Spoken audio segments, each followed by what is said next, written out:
Welcome to the Green Hell as we get ready to go IndyCar racing in Germany. One of the toughest challenges in international motorsports and one of the toughest cars in open wheel racing as well, as the second round of the iRacing IndyCar Open Championship heads to Europe. Hello and welcome back to RaceSpotTV for more Monday night action here in iRacing IndyCar. My name is Arjuna Kankipati, and alongside for today's action is Justin Prince. TV cameras provided to us by TrackCams22.com and Instavan Ballo. Additional car cameras provided by RaceSpot's own Tyler Maxson. You can follow along with live timing and scoring at timing71.org, directly at racespot.wtf/Indy. Last week, well, it was a roller coaster of emotions at the Auto Club Speedway. Your two championship favorites are getting in a little bit of trouble. First, it was Adam Blocker, contact with Alexis Newsom coming out of turn number 4. He found himself retired with more than 40 laps still left in that race. Then, coming to the checkered flag, it was Brandon Traino, the defending series champion, taking himself out and out of the top 10 as well. We'll take a look at the schedule in just a few moments' time, but as a result of all of that craziness, it's Matt Pavelski at the top, AJ Burden in second, Jason Brophy in third, and you find the only Powerslide Motorsports driver in this field, Henry Bennett, back in 7th position. Justin, delighted you're alongside today. Unfortunately, Lorenzo Bonda has tested positive for COVID-19. He's recovering at home. Hopefully, he'll be back alongside next week at Motegi. But this is a very interesting championship. You've got a nice mix of road and oval courses, and now we really tackle one of the toughest challenges on this calendar today. That's an understatement for today, but because several drivers have been locking up the brakes and sliding off into the Armco and trying to slip and slide with these tires. Managing those tires is going to be critical today, especially with the long laps of nearly 7 minutes these competitors will be working with today. You make any mistakes around here, especially to send you off the circuit, your day obviously will be done. It'll be tricky to be able to make your way around this circuit in its magnitude of corners, 165 plus turns in fact today. These drivers will attack today with some decent passing zones in the Downinger Ho, as well as in the Grand Prix section of the racetrack in the early stages of the laps for today. It's a wonderful track. Shout out to Randy Cheneth for this track map as well. Very short notice at my request as well. You're not going to need to show this off too many times on RaceSpot TV, but here IndyCar, it is so much fun. We will break world records this week. The new tire model really does mean that it's a lot of fun, but importantly, Justin, 9 laps, 2 pit stops, those 3 lap runs that these cars are going to do, they are going to be screaming out in agony when they're diving down onto pit road. And we were talking about this before tonight. Many of the drivers expect to use the red line tires as well, because in both circumstances, the tires are going to be eaten up, to say the very least, with the tire temperatures rising throughout the circumstance the entire lap. This is not an easy track to be able to manage with its elevation changes, keep in mind as well.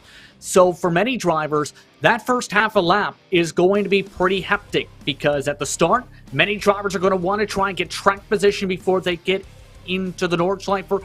For many others, it's about being patient and making sure they try and get themselves to that pit stop window. And different downforce levels might mean these opening laps are very, very important, but no qualifying for today's race. Grid is set by iRating, but let's take a look then at our starting order here live from Germany.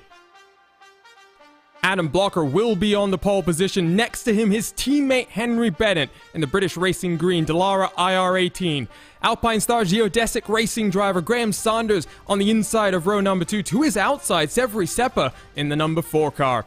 Frank Levick in the Spark VR Last Lap Motorsports number 5. Alongside him, Stefan Petrat for Team Hoisingveld.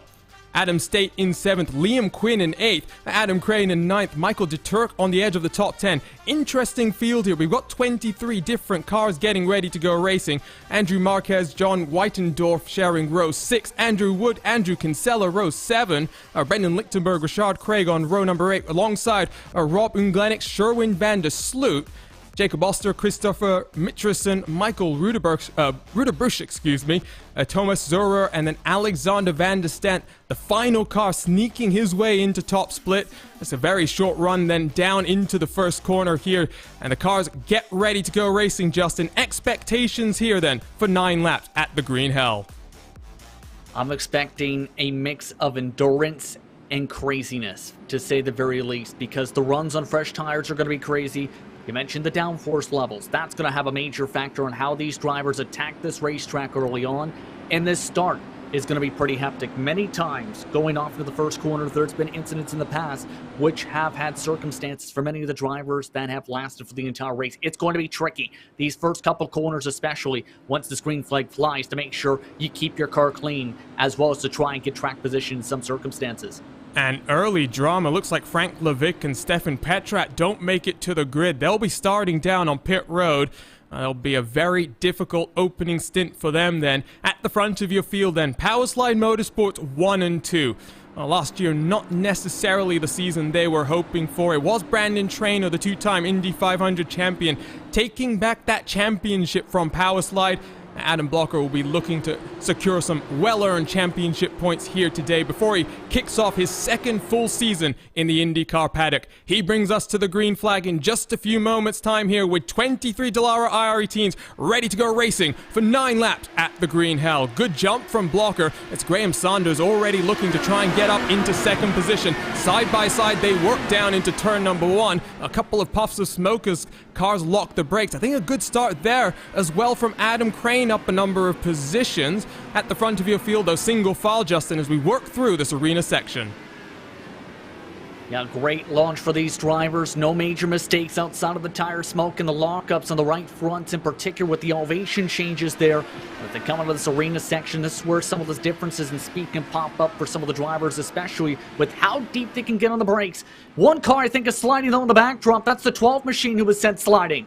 Yeah, that's John Weidendorf. Unfortunately, at that shortcut where you hook a right, he's gone sideways. I'll get a replay up in just a few moments' time. At the front, though, a Blocker already with an 0.8 of a second advantage. It's Saunders applying a lot of pressure onto the back of Henry Bennett behind. And Adam State in the number 7 car, a new recruit apparently to Satellite Racing Team. His teammate behind is already swamped by a number of cars. You can see Severi Seppa, Liam Quinn. But now we dive onto the Nordschleife for the first time on board with the Alpinestars Geodesic racing car as we enter down into the Hadson-back, Justin. And we know this experience when it comes to this organization and many different road cars, especially here at this facility with their magnitude and slate of drivers. But today, I'm keeping my eye on Sanders to see how he does in this machine here with how tight it can be around this racetrack. It's going to be difficult, I think, to be able to make the pass, though, if you do have the speed, because of how tight this circuit is. And in normal circumstances for endurance racing machines, it can take you about 2/3 of a lap to be able to get yourself an opportunity to make a pass because of how tight it is. You're going to need to be brave if you want to try and make some passes here today, and this is where that tire wear was expected to start to kick in for some of these drivers. Get a great look here. No push to pass being used. Reminder, drivers do have 10 pushes of that button. It will give them a nice little push down these straights, and that can be so important. You might think that with 160 corners that you want to have a relatively high downforce, but no, there, like right here as you plunge down the hill in towards Adenauer Forest, it's all about making sure you have that right balance between the downforce and not downforce, as it were, to make sure you have maximum top speed. Entering the first heavy braking zone on the Nordschleife then, 1.5 seconds the gap. Great aerial shot we'll get here through the trees as well. Adam Blocker really is looking very comfortable at this point. It's Saunders applying the pressure once again here. Practice before tonight's action ran in the 240s in terms of pace. Some drivers were running at the very tail end of the 650s rather. Terms of time, so a very big differential in time. Some drivers separated already by 17 seconds or so up at the pylon. 4 drivers, keep in mind, did not make the start, unfortunately, for tonight's action. All those drivers are still in the pit lane. The 5, the 6, the 17, and the 20 all did not take the green flag. But in this battle for position for 4th here, you can tell Seppa's just trying to be patient here, especially with Crane coming from behind and trying to keep up with Slade and company. And this really will be a battle of attrition, other than John Weidendorf, who I think has unfortunately had a subsequent impact as well. He's now down back on pit road. Let's spool up the replay machine and see if we can figure out what happened here. It was that first replay coming through the shortcut, just a little bit deep under brake. He locks it by himself. Minimal damage to the rear end, but let's take a look, Justin, at that second incident here as well. And I believe when it comes to the secondary incident, we get the chance to look right here. You can just see this is one of the major trouble spots. Just trying to handle the weight shifts and the transition from the various different elevation changes rather here at this facility. You can see right about here, looks about fine, looks to try and run for the quick left right, hits that bump and bottoms out. Bye-bye race car. Yeah, it's a very violent impact. The new damage model really does look excellent. Back to live pictures. You can see the gap between second, third, and fourth continues to be close. Every Seppa, by the way, as you can see here, has gotten past Liam Quinn on the run up the hill. Also a pass happening further back as Andrew Kinsella has gotten past Jacob Oster. There's lots of action in that mid-pack, and let's go take a look here and jump on board with the Canadian Andrew Kinsella, because you'll notice here, Justin, he's the only car on those black mark tires. And I'm surprised here we were talking about expecting drivers on the red side tires as he actually hits a little bit of that banking differential. That's going to cost him a little bit of time. He's got Oster behind him, Lichtenberger as well, but that carousel is such a weird section, Justin, because, oh no, behind Kinsella, Jacob Oster into the wall. He was going to stay sideways there, no further contact, and unfortunately another car has fallen victim to the green hell. Just bobbing around too much to the left side of the racetrack, hit a bit of the curbing in the grass, enough to just spin him out. And Kinsella had just been talking on the radio about those tires, not happy with those said tires, but overall, when it comes to this incident, just major mistake right there with that first bobble that's triggered the rest of the mistakes into the curb. And the curbs here are so high. I forget which driver was talking about. There might have been Nicky Lauda, but you touch one of them, you go flying. Second place, though, Saunders all over the rear end of Henry Bennett. Bennett has already used one of his push-to-passes. As we come down to finish lap number 1, I have a feeling here, Justin, Saunders is about to get released up into second place here. Yeah, I'm keeping my eye on here right down this straightaway for potential use for the push to pass. A great run for Sanders coming out of the corner, in fact. Keep an eye right there on that yellow box. The third one to the left, in fact. See, he hasn't used one quite yet, but might be able to get close enough for the slipstream to be able to make a move here. If not, Sanders might be under attack here by State. In fact, he is. Saunders hasn't pushed the button. Bennett has in front, and you can see Bennett's actually playing a bit of the gamesmanship now, feeding some draw to Saunders, but Seppa from behind as well is closing almost 2-second deficit. Crashed for 16th position, coming back down onto this main Dottinger Hoa. It's a big incident as well for Michael Rudebusch. Let's take a look at a RaceSpotTV replay here, Justin. And that organization just not having some luck today. Let's take a look here as, wow. Way too much speed, bottomed out, and that's what drivers were doing in several cases around the racetrack in practice for tonight.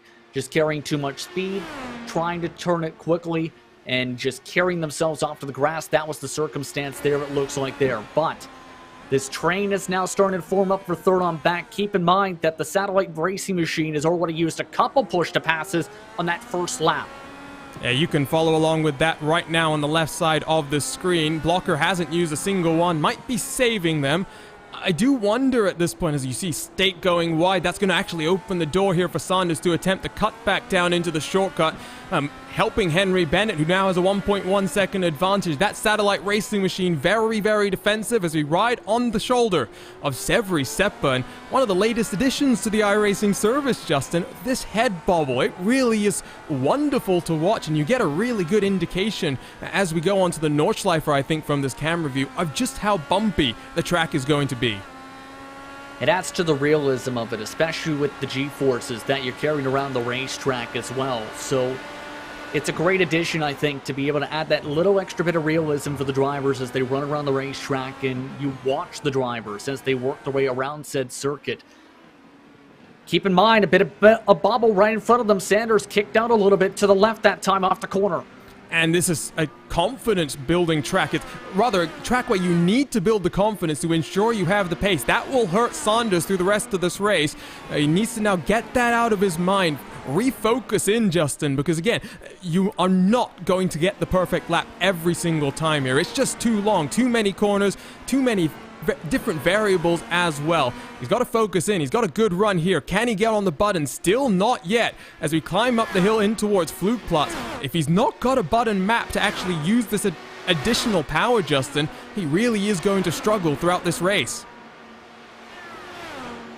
That's going to be very critical indeed here for this one, but the main thing that pops up here too when it comes to that discussion is going to be needing to have confidence to be able to make the move as well as run the racetrack.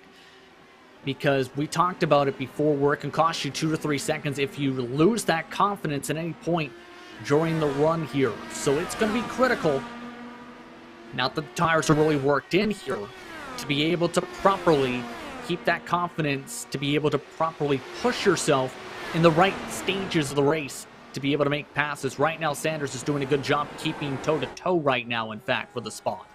Someone in our YouTube chat wondering what the bobble's going to look like around Sebring. That's going to be very interesting. And of course, the iRacing 12 Hours of Sebring powered by VCO this coming weekend. So don't miss coverage. RaceSpotTV in partnership with Radio Show Limited. All 12 hours uninterrupted as well. That will be very, very exciting. But the Nordschleife, our current focus. I got lots of action on Monday as well, because after this, Justin, we'll get a little bit of a break, and then round 2 of the Lionheart Speedway Series live from the Texas Motor Speedway. So I'm very excited about that. Motegi 1 week ago was very interesting. I think Texas will be even better. Came down to strategy and luck in circumstances there where several drivers stayed out on old tires in the closing stages of that race, and a rookie came away with the victory in Dean Moe, in fact, to start off the season. That was an exciting finish, to say the very least, especially to see the drivers on fresh tires trying to move from the middle of the pack all the way up towards the front in the span of those 10 laps or so. But at Texas Motor Speedway, it's going to be really critical to see how fast those drivers go and handle the speeds as well as handle the banking. 24 degrees of banking over at Texas Motor Speedway, with some of these drivers and their teammates going to be watching along with intrigue, to say the very least. And of course, just one of 3 Lionheart Racing Series live on RaceSpotTV and ESTV. Up the hill, it looked like Adam State did not get the best rung out of bird work, but as we run through the very flat bravery corner, not so brave in an IndyCar if you ask me. It does look like Sanders unable to close. Severi Seppa really has applied the pressure on the back end of these two. State runs wide once again, opens the door for Sanders. Don't go side by side into the carousel, that will never work out. Sanders has to tuck into line. He does have a slightly better entry into the corner, slight bobble through the bumps, and it is all as it was entering this section of track. You will see there are a number of these groups up and down the field starting to form now, Justin. We are in that window where tires are starting to burn off, drivers maybe just not willing to push as hard as they were before, and now it's about thinking about the next 1.5 laps and getting yourself to the pit stop. I agree with you on that. Just think big picture here and just be patient, because I think that's why so many drivers are banking potential push to passes here as well at the moment, or haven't used them yet, is just trying to make sure they have them for later on in the race, knowing you'll need them for when the positions matter and the iRacing's up for grabs and the points are up for grabs. So I think that's coming into play as one driver's crashed. I think there's been a couple of drivers, actually. That's Michael de Turk, who's already reset back down onto pit road. Let's spool up our replay machine and take a look there. It was just in front of these cars coming down in, just too much speed as well. Shears off the right front tire very, very quickly there. Let's take a look at the onboard look if we can one more time here, Justin. It just gets it slightly wrong, trying to just carry too much speed, and nothing he could do to recover there. Just missed the apex, and it just carried forward from there at 120 miles an hour into the Armco barrier. Tough break in. This is one of the drivers who started off in the pit lane, slamming the Armco barrier with the left side tires. It's not been a good day for the number 17. He's also now out after slamming the tire barrier and shearing off the front wing. Yeah, it's a very difficult track. Great to see a lot of our regulars trying to take on the challenge as well, but unfortunately for Glenix, I think that is day done for him as well. Back to live pictures if we can, and let's not look at the wonderful scenery here in the German countryside. Let's look at side-by-side between Graham Sanders and Severi Seppa. More action here, and Sanders still has not used any of his 10 push-to-passes, Justin. I am very much thinking he forgot to map that button before the race. And if he forgot to map that button, that is absolutely critical here for the Dodger Ho in particular. And we've seen the circumstances there because, in theory, you got 9 laps, 10 push-to-passes. You can use a couple one lap and use 1 per lap on average. Simple as that, right? For Sanders, I'm not sure if he's going to be able to use all of them. He may be, if he hasn't mapped out the button, going to be in major trouble where he's going to have to utilize his skills in this section right here and other sections where you're able to just try and outbrake and outpower drivers in the corners. It's going to be a tough day for him. It definitely looks like he potentially got the pace of someone like Henry Bennett up in second, but Bennett is now about 2.5 seconds clear of this gaggle of cars. You can see Bennett at the front of your shot scampering his way down onto the shortcut. Adam Crane is closing in from behind just 1 second as State continues to struggle on this third lap. Tire temperatures are at an all-time high. I had mentioned it before we came on air, Justin. When I was doing my testing, we were seeing on average about 20 degrees in terms of the tire temperature jumps lap on lap. So by the time you finish your stint, you're looking at 60-degree hotter tires than when you started. So even for Saunders, if he's able to work these tires slightly better, he's always just going to be at that disadvantage from not being able to power him down the straightaways. Exactly, and it's essentially like a curve when it comes to the performance of the tires. The hotter they get, the higher up to a certain point. Once you get them to the optimal temperature, you get them past that optimal temperature, they end up dropping and cliffing off harder and harder and harder. When you're talking about 60 degrees Celsius in particular for those temperatures, or even in Fahrenheit, that is massive. Absolutely massive, and it is going to really affect your ability to be able to either, if it's with the rear tires, get on the loud pedal and be able to properly get on the throttle. If it's with the front tires, be able to turn the race car. And we're seeing that with many of the drivers where they're struggling and continuing to just smoke those front tires under braking in particular, trying to turn while braking.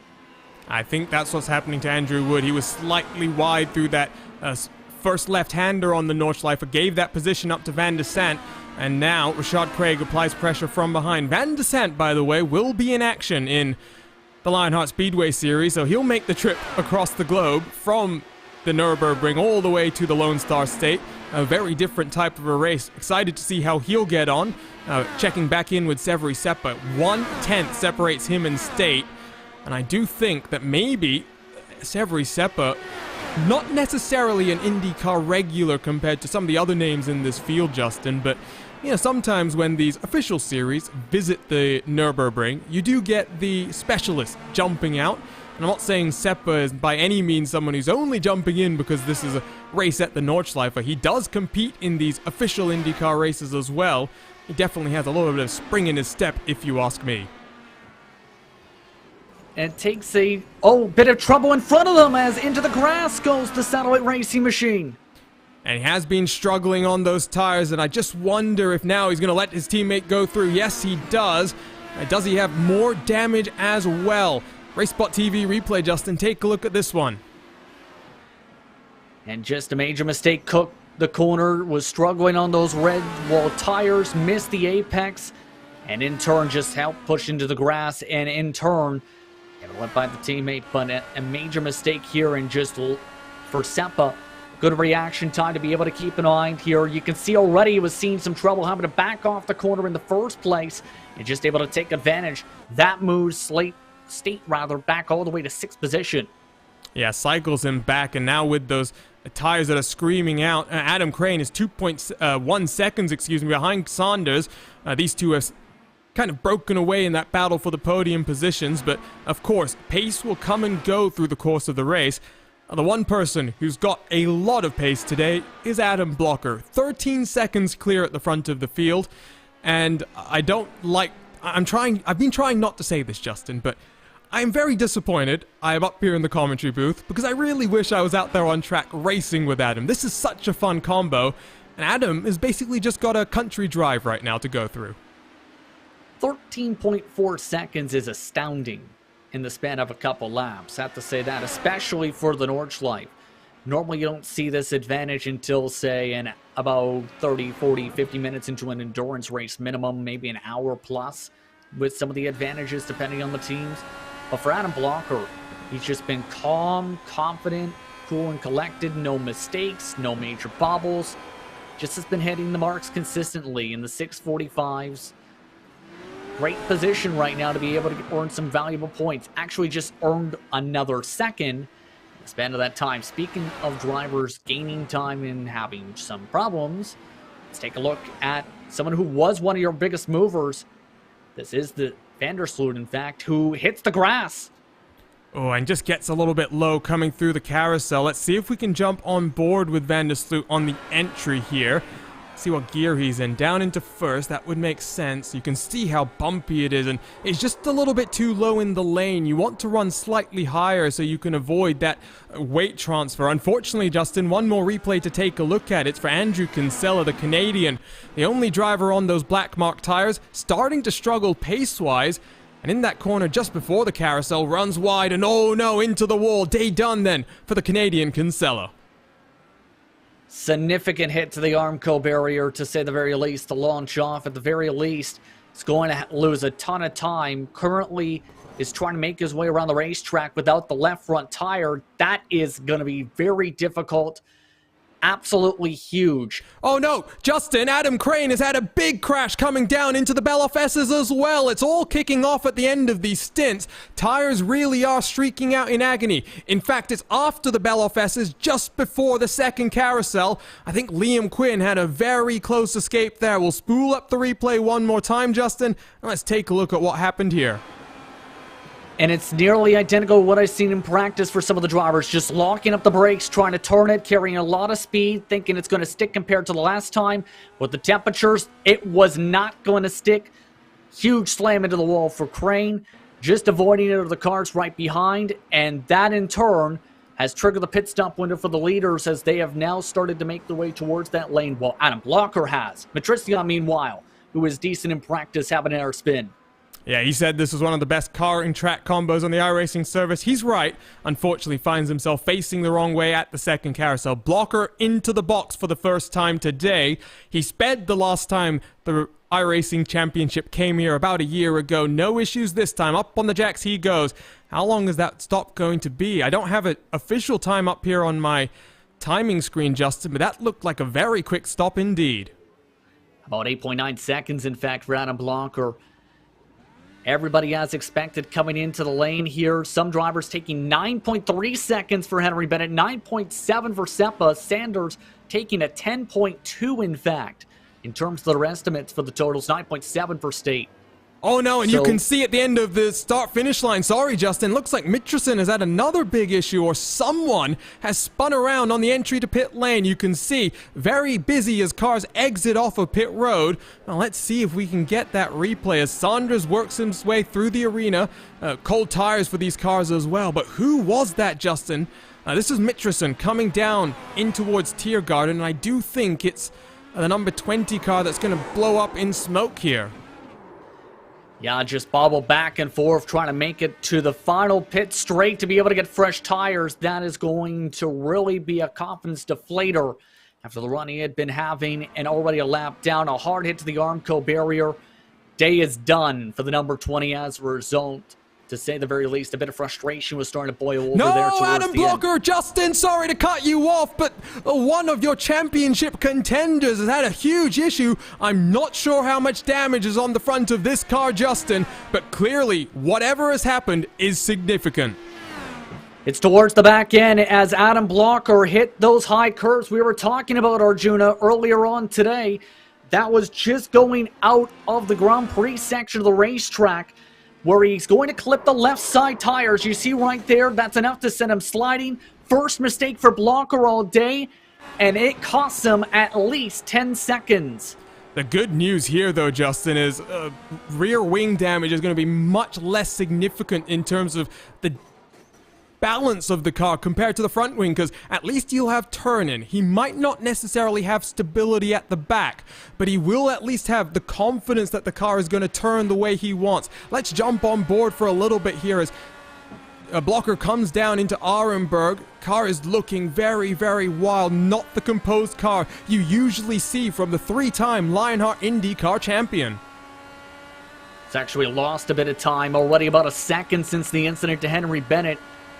It's going to be interesting if there's enough time to build up, as meanwhile the adventures of Andrew Kinsella continue. I think the Canadian kind of just jumping in here for a little bit of fun. You can see now dragging the left front around.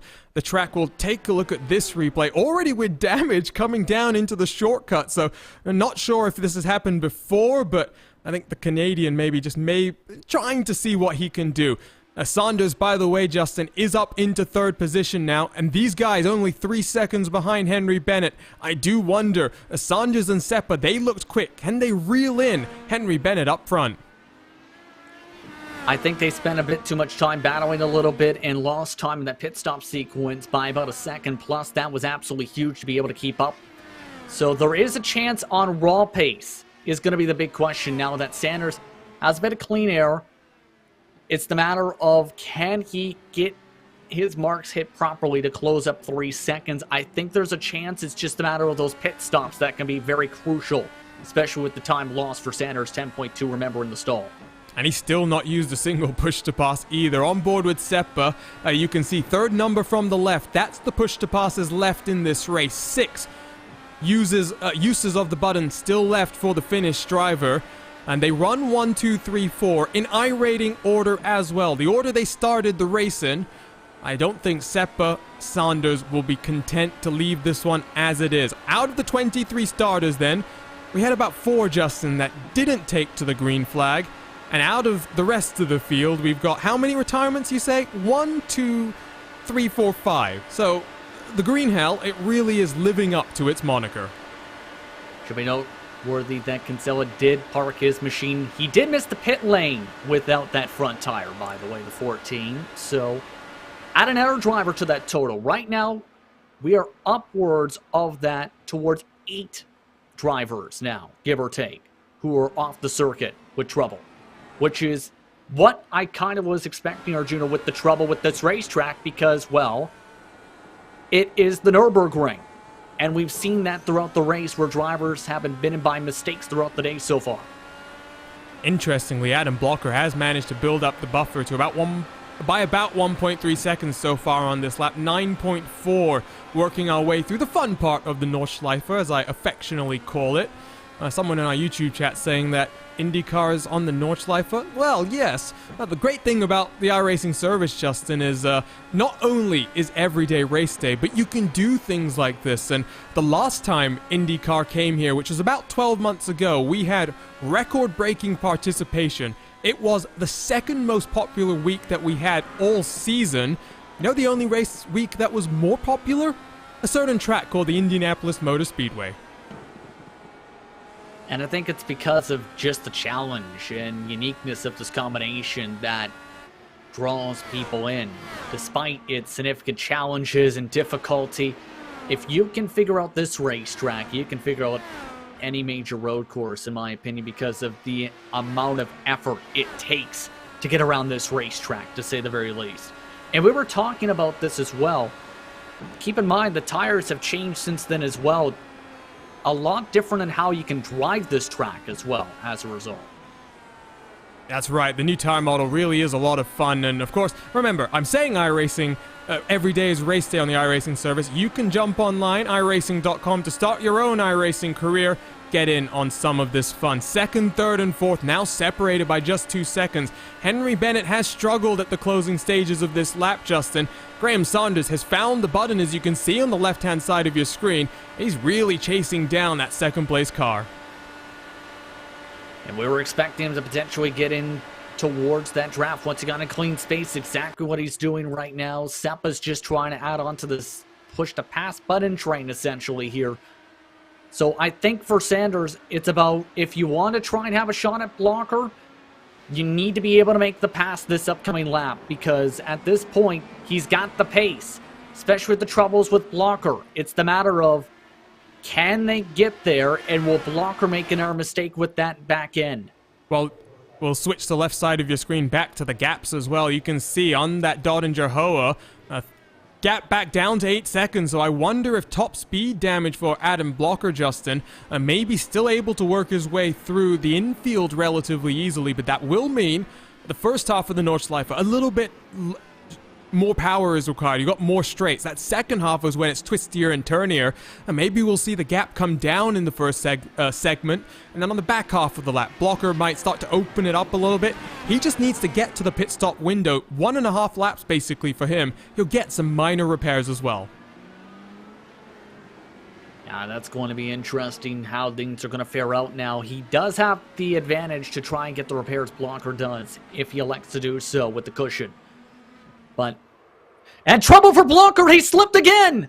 This time through the chicane, can he get it turned around in time to hold on? Tires will be very, very hot. Adam Blocker comes through onto the Nordschleife, and look at the train of cars now chasing him down. Any time that Adam Blocker could spend in pit road getting damage repairs has now evaporated, Justin, and he's got 3 Indy cars ready to hunt him down. Way too quick into the S's right there. That spun him around. An absolutely major mistake for Blocker, and I think that might be some of that instability starting to come in there. Trying to utilize as much time as he could, and now it's a 4-car battle for the race lead after leading by 14+ seconds into the pit stop window. Absolutely huge right now for Blocker, and there goes that cushion. And roughly, I think the damage repairs would have been about 10 to 15 seconds. So, oh wow, he had a window to maybe get back out to the front of the field. He would have had to battle, if you ask me. But now, he's got to hold on for the next, 44 miles or so before he can come down onto pit road, get that damage repaired. We might see, Justin, some team games here. Can Henry Bennett help Adam Blocker out? I'm not quite sure. It all comes down in part to how they elect to use these push-to-passes too here when they get to the main passing zones. I think right now, at the very least, just ride has to be the game plan for these drivers until you get to Sector 3 of this lap. Then that's going to be the true test to see, okay, will Bennett try to be defensive to help Blocker here, or will Bennett try and go for the race lead with the struggles? Or will someone like Sanders get the run for second spot? The problem is, Sanders is quicker in the infield right now, and that's right now in Sector 2 in particular, where he's been able to close up time and get to the back gearbox of Bennett. Once again, championship drama, and I didn't mention it at the start of the race when we were talking about the craziness last time at Auto Club, but that really is more of a disappointment for Brandon Traynor than Adam Blocker, because Adam Blocker, while he's had a few issues on the road course so far today, this is where he's so dominant every week in, week out on the iRacing service. Brandon Traynor much more comfortable on the ovals, and with such a big strength of field that we had down in California a week ago, lots of points on offer. Pavelski took home 273 points, which might be one of our biggest ovals other than the Brickyard later this season. Let's go ahead and take a look at this replay, Justin. You said too much speed, and that's what happens here. He loses it very early on. Yeah, just as soon as he went to turn left, the thing started hooking around right here. You see, goes down in the gears and almost feels like, I think when he went down to third gear, it just snapped around. And you can see there, he goes airborne over the anti-cut bollard that kind of sits there. I wonder if further damage to Blocker's car. Back to live pictures, let's jump and take a look at the gap up the hill, because Graham Saunders has managed to get on past Henry Bennett. That releases the Alpine Stars geodesic racing driver into fight with one of the most dominant drivers in this championship. And, well, he's found the push-to-pass button, Justin. He's going to make this look rather simple, I think. So he was banking on those on the push-to-passes, rather, to be able to properly go for a run on these positions. I don't think he was expecting what happened to Adam Blocker to happen, but now Sanders has those extra push-to-passes for the end of the race that are going to be so valuable now to be able to make a move. I think there's a chance we see one utilize the second they get to the Dodger Ho. If I'm Sanders, I'm taking the shot and taking the shot right now once we get there. Gap back to Bennett, 1.2 seconds as we work through the lefts and rights here. Blocker will try and avoid that instability that he's clearly dealing with. Car does not look settled, but I wonder, Justin, if his main focus now has to be getting to the pit stop, getting whatever damage repairs he must get, and then focusing on a 3-lap sprint to the checkered flag.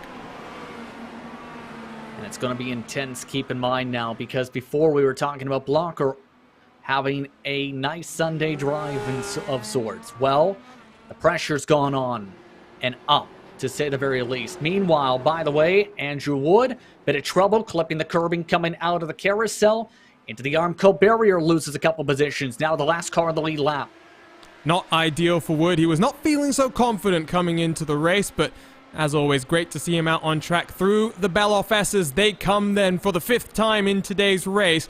It's not going to be too long, I think, before we have a new race leader. Oh, through the mini carousel, Graham Sanders almost makes contact with Adam Blocker. Henry Bennett runs wide. He's down into 4th. What is going on here, Justin? This is absolute craziness at the Green Hell. I think Sanders sent it in so hard under the brakes that he nearly hit the back gearbox of Blocker trying to carry the speed. That's why he cut to the right there to avoid him. But here comes that slipstream and a chance to push on by here with that damage for Blocker. He's on the button, so is Blocker, but nothing the defending, or rather, driver trying to get back that championship can do. Sanders into the race lead now. About 22 kilometers for Adam Blocker to hang on to that car. I now wonder if Seppa's also going to get on past here as well, Justin. That's going to be a major curious mark if Seppa can get up there, but now it's the matter of how Blocker tries to recover here. You can just see how much he struggled on the power. In fact, Blocker's coming in now. That damage clearly too much. The Blocker has committed to making one additional stop at this point. I don't think, Justin, he can make it without that splash and dash at the end as well. So whatever damage he's dealing with, clearly significant enough. Now, this is absolutely huge for the early portion of this season, to say the very least, and huge bad luck for Blocker. At the very least, he can try and hold on to a top 10, but this is still going to be absolutely vital here, to say the very least, to see this strategy come into play this early on. What's the stop going to be then? You're not getting the time, unfortunately, but much longer in pit lane than he was last time around. It was about 34 seconds total in pit road. Already 40 seconds and climbing for Adam Blocker then. Back to the front of your field, Justin. And you can see here now, Graham Sanders 1.3 seconds clear. Henry Bennett, with that mistake, finds himself 3 seconds behind the race leader now. Yeah, I think Bennett's starting to fall apart a little bit here, unfortunately, with some of the tires, as for Blocker has come back out onto the racetrack in 11th position and has already taken away 10th. In fact, given the space to be able to quickly make the move, the Power Slide Motorsports machine was there.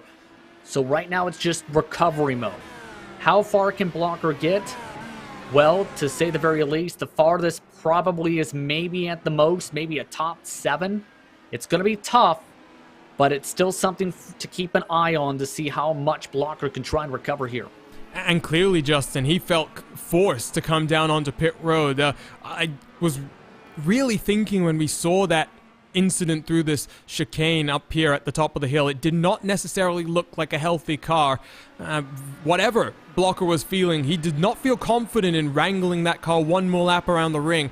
Definitely the safer choice, because whatever points he can get today are the points that he didn't get last week, so he needs to start accumulating them, because with the month of May coming up, that's going to be a huge chunk of time that Blocker spends in Indiana. You're absolutely right, and that's going to be right where Blocker's probably thinking big picture here. Get yourself some valuable points. Just get to the finish. Don't try and drive a wounded car and get into another incident. And I think that's what ended up coming into that situation. They call it the Green Hell, and it really is living up to that moniker. 23 cars that were meant to take to the green flag. We had about 4 of them not even get there. Well, now 14 cars still circulating. That tells the story of the race.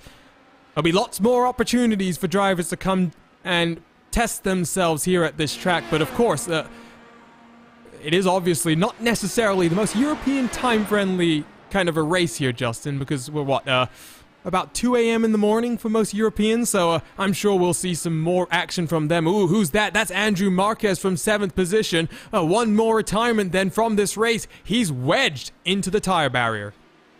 Well, that's not good at all for the 11 machine. Loose Nut Racing is the organization. Ended up carrying a bit too much speed once more. Has been the constant theme throughout the day, and just enough to where it just bottomed and bobbled around.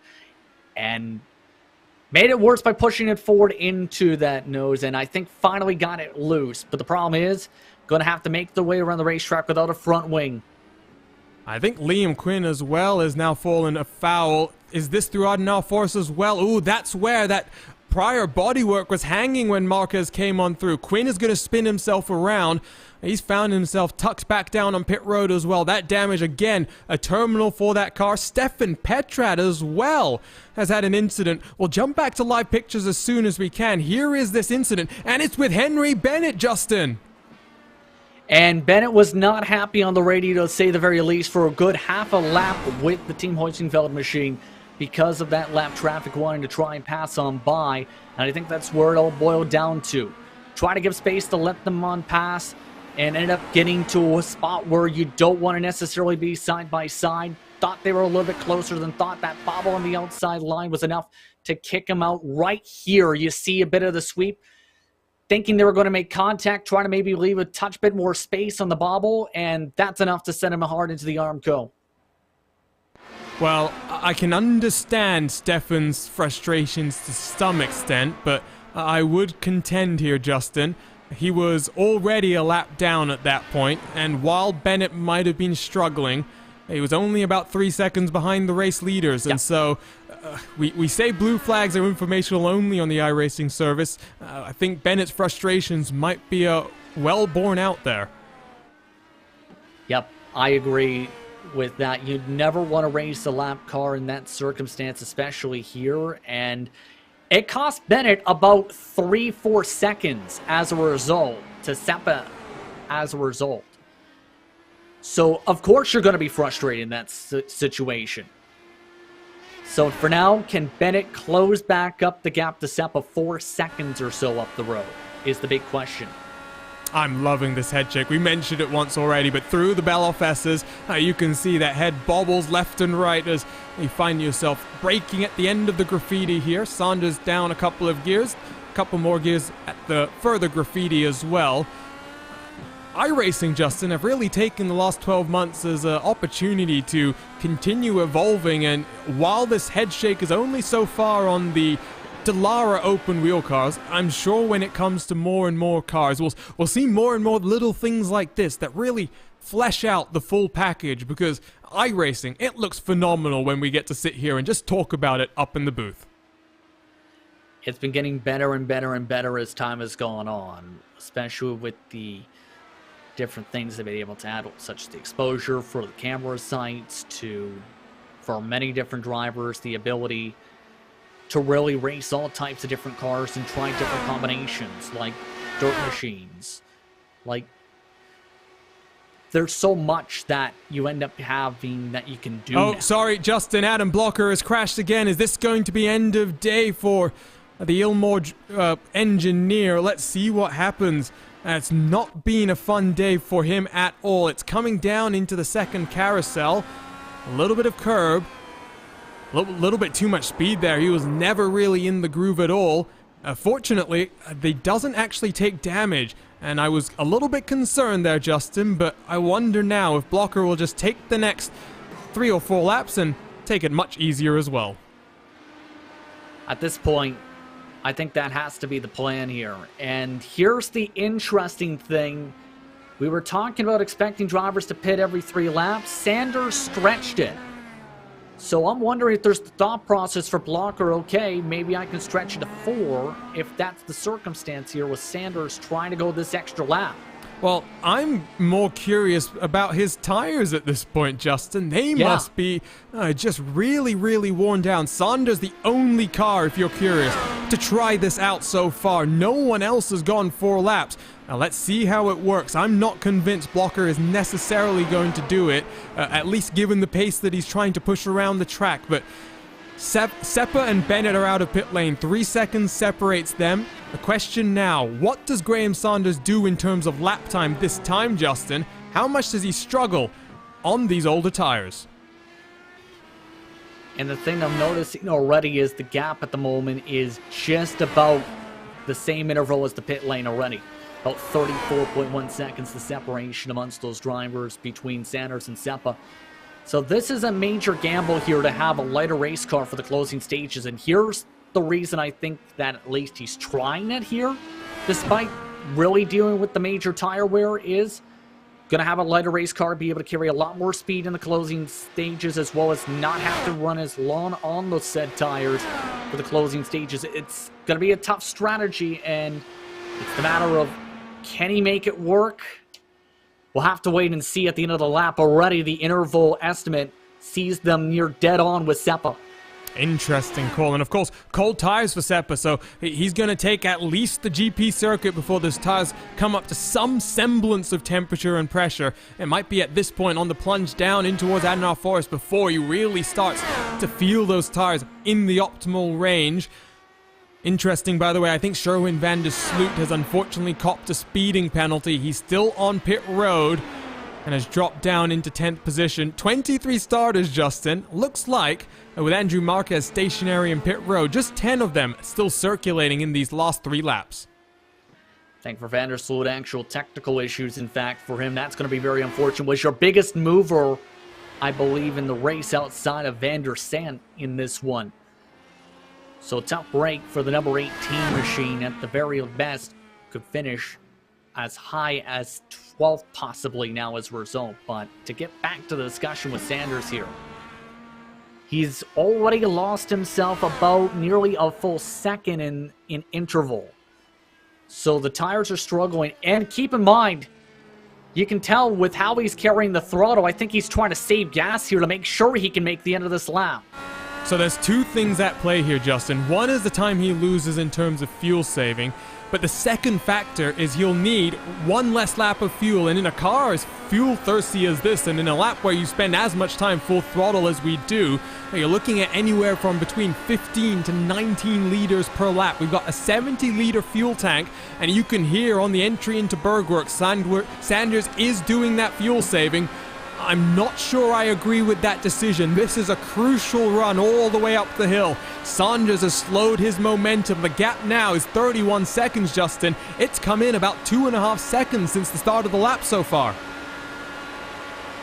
It's going to make the final lap or so intriguing, I'll say that much at the very least. But keep in mind that as well, he's going to have a shorter pit stop as a result of having to take less fuel into the tank by a couple tenths of a second, if not about a second or so. So that's also going to potentially pop up. Again, Sanders backing it up, though, and this is where Sepp and company are going to continue to reel in this time, is right where he's backing it up a good 20, 30 meters or so from before. It was a rough weekend for Sanders. He was competing in the Ivor Endurance Series on Saturday, but unfortunately, his car was caught up in a safety car restart incident before he even jumped behind the wheel, so he was circulating for hours at a time, laps down. Ooh, he touches the curb there. Not what he would have wanted. That's where the confidence comes in. Gap now, 29.1 seconds. Seppa will come out just about in front, Justin. We talk about the fuel being a bit less time, but tires are still going to be taken, and that's a fixed cost. You can't take tires in a shorter amount of time in this car. Exactly. So this is going to be, I think, nerve-wracking, if anything, for Sanders at this moment, to say the very least. If this is a major gamble, and now has bottomed out against the curbing a little bit that time. We're going to stick with Sanders. Gap 27.9. I wonder, Justin, if he forgot to come down pit road and is now finding his way and forcing this as well, because any other decision, that throws the race away. The only thing he could have done is try to nurse it to the end. And you can hear through the bell-off S's, he's lifting heavily right now. He's out of fuel. I think he's out of fuel, Justin. He's clutching right now. And I think he just realized this is going to be a very, very difficult task once more. If he's clutching and coasting right now, this is the spot where he may have realized he can't make it. And you wonder if this comes down to the experience, if this comes down to the preparation. This is absolutely huge and could cost him the race. We're going to stick with Sanders all the way down the Dottinger Hoa here and see what he does. My, oh my, he was looking very, very comfortable to take victory here. I don't know if it's going to go the way that he would have wanted. No issues so far, Justin. Oh no, he's clutching once again. Is he out of fuel? I'm not sure if he's just trying to maintain the level of fuel he has now to get down onto pit road. But that gap back to Severi Seppa, 23 seconds and coming down. I don't think this is going to work out the way he's hoping here. And keep in mind, Blocker's in a similar situation. We were talking about 38 seconds back. He might not even cycle in front of Blocker at this rate. Has to come in here. He has to. Here he goes. Has Saunders just thrown this race away? Down onto pit road comes the Alpine Stars geodesic racing driver. And now he has to wait and has to wonder, what's the delta going to be to Seppa? 23 seconds when he came down into the box, Justin. I have a feeling he's going to be behind Adam State in 4th position here. Yeah, this is going to be extremely huge, to say the very least. It's to the point where Seppa and company are already passing them, and Sanders is just coming off the jacks now. Bit of tire spin, in fact, coming out of the pit lane, as Bennett's also going to pass on by, and State, I don't think, or just about got there, but State is still going to end up cycling behind. For Sanders, he's going to have to close up more than 8 seconds as a result here. This is going to be critical. But he's got fresh tires, and he's only got 2 laps to push here. What does he do? 8.5 seconds to work back to the front of your field. Very cold tires for Saunders, and you can see just how much he's struggling. Right down in through the shortcut right now. He will be hoping and trying to work these tires into their window as quickly as he can. Interestingly, Justin, Henry Bennett, multiple-time champion in this series. I think 5-time champion in this series. 6 seconds behind Seppa. Bennett has not enjoyed this second stint of the race so much. Yeah, Bennett has not been looking too great. And keep in mind, for Bennett, road courses I've seen in many different cases, especially in series like the Major Series and so forth, have been his specialty in this type of car, especially with the pace. So it's been intriguing to see how it's all played out for Bennett here today. Just seems to be not as quick as Seppa on the long run. But for Sanders here, get back to the point. Right now, the difference in times from the start of the race, we were running 6:45, 6:50s early on. The track temperatures kicked up. The times have also dropped to the 7-minute bracket. When these drivers have been up to speed, it seems right now like 7:03 seconds. 7 minutes and 3 seconds, rather, for some of these drivers in battles such as this. I do remember that time does include pit lane, of course, Justin. This is a very weird race where only lap 2 is going to be any type of representative lap time, so it does really make it hard to judge the relative pace. What I like to do is judge relative comfort level. Richard Craig has had a few issues recently. Brendan Lichtenberg has gotten on past.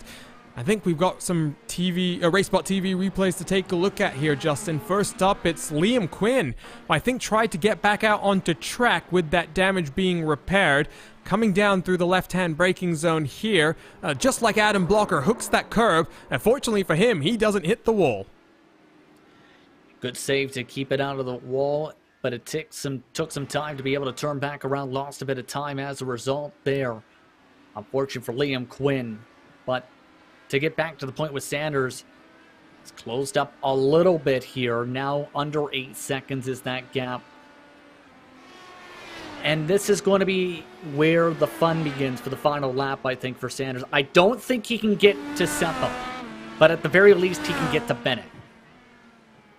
I'm watching, by the way, Justin. Our viewership numbers creep up and up and up. I have a feeling Sanders is streaming this race on Twitch, and his community is jumping on over into the broadcast as well. So hello if you are tuning into RaceSpot TV on a Monday night for the very first time. This is the iRacing IndyCar Open Championship. We broadcast the first race of every iRacing week. It's when the championship figures come out to play. Adam Blocker has not enjoyed the kind of day he was hoping for. He's down in 5th place, and instead, Severi Seppa, Henry Bennett, and Graham Saunders are dueling it out for the lead of this race. Gap from Seppa to Bennett is holding fairly steady at about 5.8 seconds right now. You can see Saunders is on a mission, and with 7 push-to-passes left to use, Justin, he's going to be spamming that button in the next 1.5 laps. Well, you don't want to spam to the point where you use multiple at the same time by accident somehow, but the main point is that's why you bank them, right? Is to be able to have them for the end of the race, and he's going to be able to push hard on the final lap in particular. In fact, using one right now, down to 6 total as talked about. So these are those chances here to be able to utilize those push to passes you banked. He uses one in what is a very short run from the exit of Bravery into this breaking point. Sorry to cut you off there, Justin. I am very surprised by that decision, especially now that he's closed up all the way onto the tail end of Henry Bennett in a section where it is very difficult to pass. He looks to the outside. Can he make it stick on new tires? You know what? He almost makes it work. Side by side, they continue to work. Bennett will give him the position. He's not going to fight this too hard. 7 seconds then is the deficit. And I think it's about 30 kilometers left to go here, Justin. Saunders has fresh tires and impetus on his side. And I think for Bennett, that was a smart call, knowing the pace was coming up there and just saying, you know what? I'm in line for a podium. May as well let him go if he wants to push so hard. He goes to the outside of the carousel. It almost makes it stick. Now this is where that lighter fuel tank comes into play and the bit of fresher tires now. This is going to be where he needs to be near picture perfect and maybe have a bit of luck to close up to Seppa here. So he's already down to 4 left to use. If I'm him, save 1 for the Dottinger, save 3 for the last lap of this race. 1 for the end as well if you're trying to get past Seppa. He's only got 2 uses left to work. And then you'll have 2 more uses to work with. Maybe up the hill, down in through Bravery, maybe out in towards Flugplatz as well, excuse me. Saunders has some thinking to do as he comes through the Bellofesses for the penultimate time. How much further up the field is Seppa, you wonder? 6 seconds. What does that mean here on the Nordschleife? Seppa is about to come through the final corner onto this main straightaway here, Justin. He's got some pressure from behind, but he really was very quick in the opening stages of this race. I'm looking forward to this fight to the end. And he actually has a lap car to be able to draft off of. 184 miles an hour for Seppa, in fact, down the straightaway. As a result of that slipstream, Sanders only about 182. So that traffic, if anything, while he loses a bit of time on the interval-wise, is going to help him try and stabilize this gap a little bit down the straightaway. That really helped him.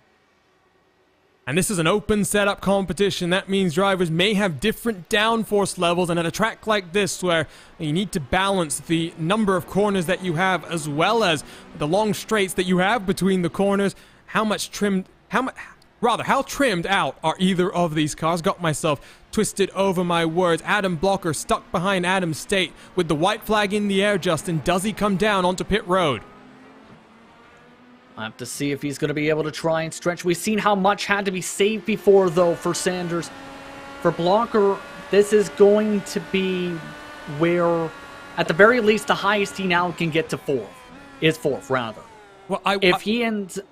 Go ahead. So I was going to say, Justin, if State runs very wide, if you're Blocker here, you've got 27 seconds back to Alexander Van der Sant. Why not try this out? Blocker used to be a right foot braker, if you're not aware, Justin. He is an expert at fuel saving. The only person in the IndyCar community that might be better, the king of chins. Yeah, I was about to say, you have that buffer to be able to save that gas, absolutely. So this is to where, if he wants, he can try and battle for this position, but he not necessarily needs to take away this position to be able to come away with a solid finish.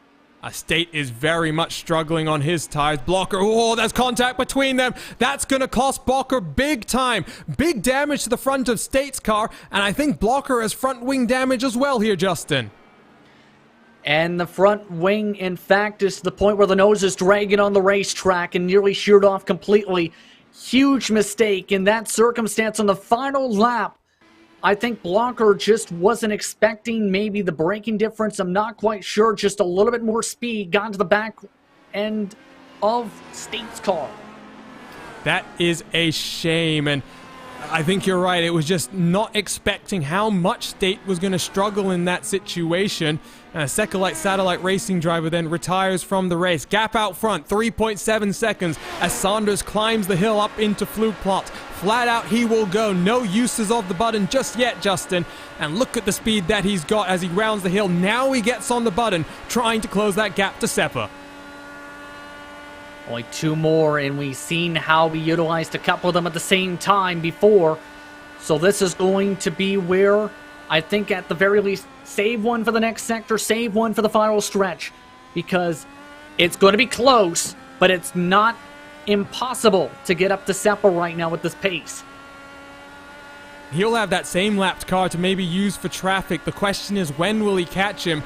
It is looking like he might work his way past that car, maybe through miss-hit-miss. That will be not the optimal place to make things happen. Saunders is committed. I'm watching this onboard right now and seeing a driver that knows the track, is feeling the track as well. And Justin, we've mentioned it. That comfort level is what is closing this gap down by seconds at a time. That comfort level, the lighter car, the fresher tires as well. And this was the gamble playing out. But the problem was, I think, about how much he had to save to try and utilize that is why he's not already up there, obviously, with the time lost. The thing is, he's gaining so much time in his strengths right here. This is where he was the strongest. Sector 2 in particular, the best shot is right in those corners to be able to round them around compared to Seppa. Seppa, by the way, a 650 last time by. 650 in these track temperatures, by the way, is not bad. If you're curious what the temperatures are, you can see up on your screen right now, 35 degrees track temperature, so a bit warmer than I think a lot of the community was expecting, Justin, because in preparation for this event, I think everyone was kind of coming to that understanding and realization that the world records that we set 12 months ago, they were going to be broken. With these track temperatures, there is no chance that we break the 6:34 that we have in qualifying. Seppa on the button for the final time up the hill. He knows that with that gap at 2.6 seconds, Justin, he cannot afford to let it come down any further. That's going to make it very difficult to try and defend later on in the lap, though, if it comes down to it, though. So that gives the advantage, if anything, to Sanders if he gets close enough. And Liam Quinn that time now letting by Sanders to help him a little bit, be able to give him the space here. It's down to 2.3 seconds. And you can see on the steering wheel, Saunders is down to his solitary push left, so he'll be saving that for that final run down the Dottinger. Couple more miles for him to really commit here at the Green Hell and try and wrestle a victory. He bottoms that car out as he exits the carousel. It shouldn't do too much damage to his actual performance here through this fun part, as I like to call it, Justin. But now, maximum commitment for the Alpine Stars geodesic driver. That's where he ends up having his strengths as well here today. We've seen him perform well and pick up about a second here before. He's going to need to be right on his marks there. A little bit of a bobble, in fact, that time. Had to ride the curves a little bit extra that time. Great shot through the trees. Gap stable at 2.5 seconds. Final couple of opportunities to close here as we come around towards YouTube corner. No major issues for Severi Seppa. And now the run down into the jump and into the Beloff S's. Gap 2.3. I think Seppa might have enough here, Justin, but it's going to be oh so close, and it will come down to setup as well. And we talked about how much speed he was able to pick up with the help of Quinn before. It's going to be big how that speed is going to come into play without that push to pass to utilize here for Sanders, just outside the range to try and slipstream past. Well, it's 1.5. It's coming down in towards the second carousel. We will come for the final time in today's race. 1.5 seconds is the gap. It is going to be a drag race down the hill in through Tiergarten. Push on the bottom is incoming from Graham Saunders. Slightly wide from Seppa. He's going to go around. Saunders will take race victory in dramatic fashion here, Justin. And that drag race not going to come. And it's going to be a very content ride down this straightaway for Graham Saunders, excuse me. What a collapse for Seppa. What a major mistake at that part of the race, at that part of the lap. All he had to do was make the corner and then be able to defend. Way too much speed into the corner, trying to carry as much speed for the Dodger Ho. Slams the Armco barrier hard, and just like that, a win out of the cards. At one point, he was clutching his way down that main straightaway, but it all worked out the way he thought it would. It's Graham Saunders that takes victory here on a Monday night from the Green Hell in absolutely dramatic fashion. And you know what, Justin? We did this 12 months ago. We better come back and do this in 12 months once again. What a crazy finish to this one. The strategy definitely came out to play in this one, but a major mistake by Seppa set up what was this bizarre finish. Absolutely incredible, to say the very least. as the celebration begins. Well-earned donuts, if you ask me, and disappointment on Saturday, enjoyment on Monday. I'm sure there's a big smile on the face of Graham D. Saunders as the number 3 car does its donuts in victory lane. Adam Blocker will come across the line in 4th position, damage and all, Justin. That is going to be some very much well-needed championship points. And a good drive to be able to drive that without basically an entire front wing for Blocker. Give a shout out to Vandersen as well, though, from 23rd all the way up to 5th position, being able to take advantage of the attrition throughout the race today to be able to take home a top 5. And we'll see him in action in just over an hour's time on the other side of the pond from the Lone Star State for the Lionheart Speedway Series round number 2. Couple more cars yet to come across the line just yet, Justin, so we'll wait for them to do so before we get our final race results. There's the Hyperstar Brendan Lichtenberg across the line in 6th, Rashad Craig in 7th position, and we wait for a couple more cars. I think Frank Levick has just crossed the line there in the number 5 car, 1 lap down. 23 starters, you mentioned it. We have 10 on the lead lap, but I think only about 7 actually finished. And that's just part of the attrition when it comes to this racetrack. And that was part of the expectations I had for today was it was going to be difficult to make it 9 laps, let alone 1 lap around this racetrack. And we've seen that throughout the day today, with drivers and how they pushed around the circuit, with the mistakes carrying tons of speed and more than 120 miles an hour in some corners, upwards of 170 plus down some of these straightaways. It was going to be difficult to find that balance today. And in the end, congratulations to the drivers who were able to survive and take the checker flag in a crazy one, to say the very least, today. Justin, based on what you've seen, you have any interest in jumping behind the wheel over the next week? I might not make it around the first corner. It is a monumental challenge, one of the toughest in the international motorsports community, and so big congratulations to not just those who finish, but everyone who actually attempted it as well, because for some drivers, I know, Justin, they were already, they deem it the iRacing donation when you sign up for a race you expect to crash out of. For someone like Andrew Wood, 11th position, I don't think it's so bad. Yeah, for Andrew Wood, for example, it's a position where for someone like him, for someone like Vandersloot, for example, recover for technical issues, it's a chance to gain iRating, be able to continue that improvement on that side, to be able to progress up the iRacing ladder. So for some of them, they aren't going to mind it too much. It's not going to help them too much for the championship's sake, but it's enough to help them on the iRating side for those who are concerned on that side. Will be interesting as well over the course of the week. Qualifying opens now, so the rest of the races will have a proper grid order, not just set by iRating. Let's take a look at our post-race results then here from the Nurburgring-Nordschleife. Graham Saunders for Alpine Stars Geodesic Racing. He wins by 7.3 seconds from Severi Seppa. Powerslide, they started 1-2, they finished 3-4. Henry Bennett will probably jump to the top of our championship standings for now, but it's his teammate Adam Blocker, multiple-time champion, who's really the story of the day. Disappointment for him last week at Auto Club, disappointment for him today from Germany. Alexander Van der Sant from the back of the field to 5th. Great drive for him, 47 seconds behind Saunders in the race lead. Brendan Lichtenberg across the line 6th. Rashad Craig survives to go very good 7th, and you see some weird results there. Marquez in 8th, and Adam State in 9th. Andrew Wood in 10th, and we'll work through the next 13 cars. Sherwin Vandersloot, the final car on the lead lap. Liam Quinn, Frank Levick, 1 lap down, and then some of our retirees. Stefan Petrat, Andrew Kinsella, Adam Crane, Thomas Zurer, Michael de Turk, Mikkel Rutterbusch, Christopher Mitcherson. And then the final 3 cars, John Weidendorf, Jacob Oster, and Rob Unglenix. Apologies for all the names I butchered there. I'm not sure, Justin, if we're going to get any post-race interviews here, because Saunders and Seppa not necessarily regulars on a Monday night. So let's look forward and see if they come and join us, because Twin Ring Motegi next time out, we return to the Oval. And after the first 2 rounds of this championship, I really don't know what we're in for.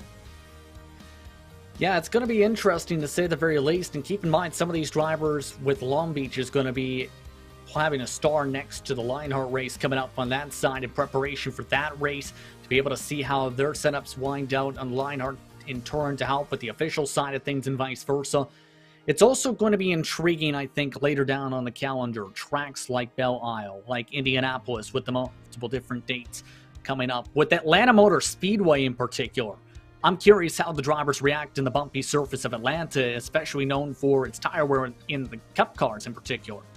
Well, I don't want to put a damper on your hopes there, Justin. That is unfortunately in the iRacing Indy 500 qualifying week. I'm not necessarily sure, at least from the regular IndyCar teams, it will get the most focus. It might be one that we see other people jump in and maybe enjoy, because, like you say, that will be a very, very fascinating race. I think so as well. It's going to be a fascinating season overall, though, to be able to have that mix of tracks where you have series staples, current race tracks across the calendar, plus some of the series favorites and all-time classics like the Milwaukee Mile mixed in there as well. It's going to be a fun next few weeks in minimum, to say the very least. It does look at least one interviewee is standing by. Let's bring in Henry Bennett, finished third in this race. And Henry, first, congratulations for surviving. What was that like for you? Because at least for us, it was a very dramatic race. Yeah, it was interesting. I think I got lucky to get third. I was probably the fourth or fifth fastest car at best. But yeah, Adam had his worries. And yeah, there was a battle behind me that took out a few other cars. And yeah, it's hard to remember exactly what happened in the race. But yeah, happy with third. But yeah, disappointed with my pace, though. Well, it is a confidence track, Henry, and it seemed like at the start you were just getting so much pressure being applied from behind. It can be uncomfortable for you, and did that maybe just make you feel a little bit more conservative? Because we saw lots of mistakes today, and we didn't see any from you. Oh yeah, you're right, Arjuna. It was quite distracting having that big pack of cars behind me. But they were all driving sensibly and waiting for their moment. And yeah, I thought I'd got rid of them on the second lap. I got a 2 or 3 second gap to them, but every time I came to the carousel, I dropped a load of time. But yeah, I think you're right. My idea of this race was just to survive, and yeah, my pace was awful, but it kind of worked. But I think if I was running at my actual pace, I could have had something for Graham and the other guy. It was interesting, but obviously Adam shows what happens when, unfortunately, you just make those mistakes, and it can happen at a track like this. Looking forward, Henry, we're just talking about the Indy 500 coming up. A recent update to the Speedway tire has kind of mixed things up. How excited are you about the challenge of diving into that preparation once again and really focusing on what is the biggest event that we have as an IndyCar community? Yeah, it's a daunting task. Every year I kind of put it off, but that's as resulted in some late nights coming up to the main race. Well, congratulations on surviving, Henry. Thanks for jumping into the booth as well, and hopefully we'll see you then in 1 week's time from the Twin Ring Motegi. Thanks, Arjuna. So Henry Bennett for Powerslide Motorsports finishes in third. And let's just wrap up then here, Justin, for another week of official IndyCar competition. Next week from Motegi. Again, like I said, based on what we've seen in these first 2 weeks, absolute craziness. And you got Motegi, Long Beach, Barber, Milwaukee, Texas, Circuit of the Americas. They all could go in the very similar kind of way. Absolutely. This is going to be a fun next couple weeks, and it's also going to be one that will challenge even the best of teams across the iRacing platform in preparation. I think that preparation's already started for many of these organizations, you have to say at the very least, because if you want to win, you need to be prepared for anything to happen at those types of racetracks. Still lots of action, by the way, on a Monday night here on RaceSpotTV, so if you want to keep watching, you can subscribe to us by hitting the red button and the bell next to it to get notified every single time we go live with the great sim racing series we get to cover. For now, though, this is it for our Monday night IndyCar coverage. Justin and I will be back in just over 1 hour's time for round number 2 of the Lionheart Speedway series. Next week, Lorenzo Bonda will hopefully be back in the commentary booth with me as we head to the land of the rising sun and Twin Ring Motegi. on behalf of the RaceSpotTV team, thank you for tuning in to this edition of iRacing IndyCar Open Championship. We've had track cameras provided to us by Istvan Ballo and TrackCams22.com. Additional car cameras provided by RaceSpot's own Tyler Maxson. Live timing and scoring provided by timing71.org. Head over there to follow along with their world-class suite of data analysis tools. We'll see you then in 1 week's time from the Twin Ring Motegi, but for now, so long and enjoy the rest of the iRacing.com week.